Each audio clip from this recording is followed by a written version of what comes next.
Salut les gens, monsieur, madame, vous, bienvenue dans la deuxième vidéo de la série Je connais quelqu'un qui... Aujourd'hui, je vais vous parler de quelqu'un qui supposément avait beaucoup d'argent, mais qui n'avait pas d'habitat et qui mangeait dans les poubelles. Restez là.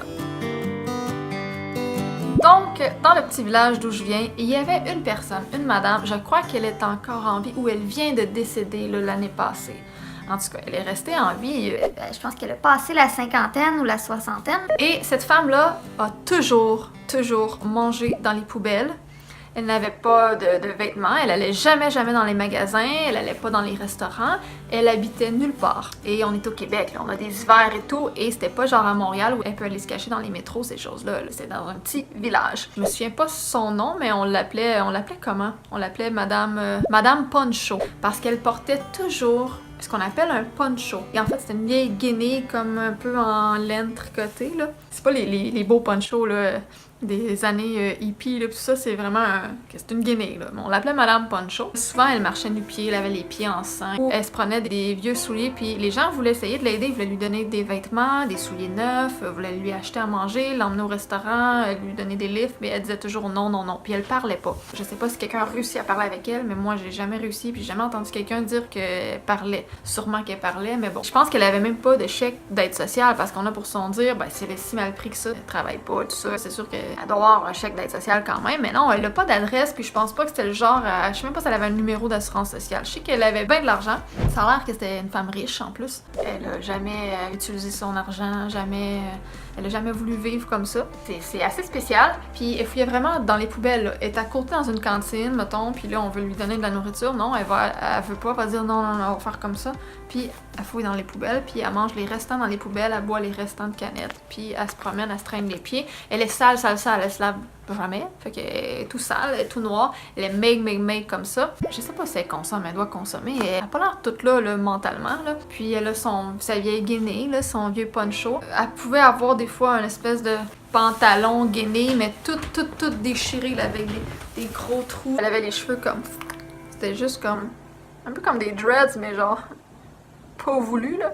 Ses cheveux étaient tellement pas en santé qu'ils étaient tout cassés comme ici, puis là c'était tout... Je vais essayer de vous trouver des photos là en même temps que je parle. Là. Si vous voyez des photos défiler depuis tantôt, c'est parce que j'essaie de vous expliquer un petit peu comme son allure. On la voyait se promener, marcher sa rue. Elle faisait pitié, mais elle, dans sa tête, je sais pas, je pense qu'elle menait une vie de rêve, là. C'était assez spécial. Puis je le sais même pas si c'était une anglophone ou une francophone. Tellement qu'elle parlait pas. Elle ramassait les canettes pour aller les vendre aux dépanneurs, pour aller sûrement s'acheter quelque chose. Parce que bon, écoute, elle avait quand même un peu d'argent, là, mais c'est un peu comme un sans-abri qui réussit à ramasser de l'argent. Elle fonctionnait vraiment de cette façon-là. Je trouvais ça assez spécial. Peut-être qu'elle squattait dans des logements de temps en temps. Peut-être que l'hiver, elle se louait. Il y avait comme une espèce de grosse bâtisse, comme un bloc appartement qui aujourd'hui, ben, il a passé au feu. Mais c'était un bloc, tu sais, pour les sans-abri ou les gens qui consomment beaucoup, ceux qui sont vraiment sur l'aide sociale. Il y a plein d'appartements dans le bloc.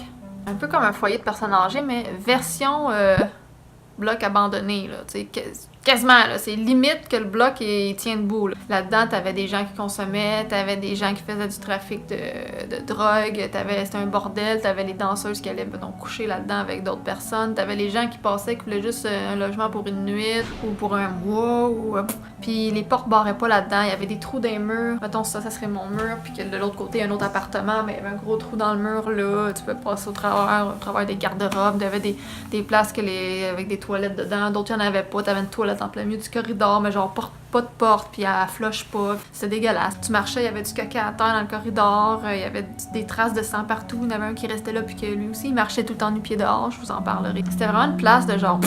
Ils te donnaient une clé 2 fois pour aller à ta chambre quand t'avais genre plus une chambre de luxe. Genre cette clé-là, en fait la clé elle ouvre absolument toutes les portes du bloc. Tout le monde a la même clé, ça servait à rien. Tout le monde avait la même serrure, tout. Il y en a qui avaient carrément plus de poignée après les portes.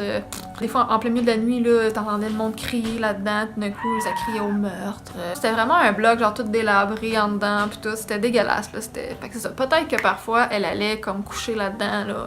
Elle pouvait coucher dans le portique ou whatever. C'est pas mal la seule place que je connais qu'elle pourrait faire ça dans le village. Peut-être qu'elle avait des amis dans son style. Parce que dans ce village-là, je te dirais que vous allez voir, il y a beaucoup de gens dans les prochaines vidéos dont je vais vous parler que, bon, s'ils se tiennent ensemble, peut-être qu'ils peuvent squatter ensemble, peut-être qu'il y en a un qui a un logement dans le gang, tu sais.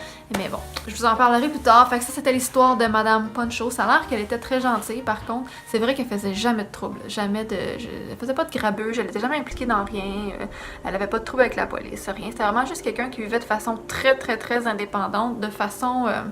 très atypique et de façon le plus pauvre possible. Elle avait l'air déprimée, là, mais je sais pas si elle l'était. Elle était peut-être juste comme pas toute là mentalement. Ça devait pas être drôle quand elle tombait malade, là. Je sais pas si elle est tombée malade, en fait.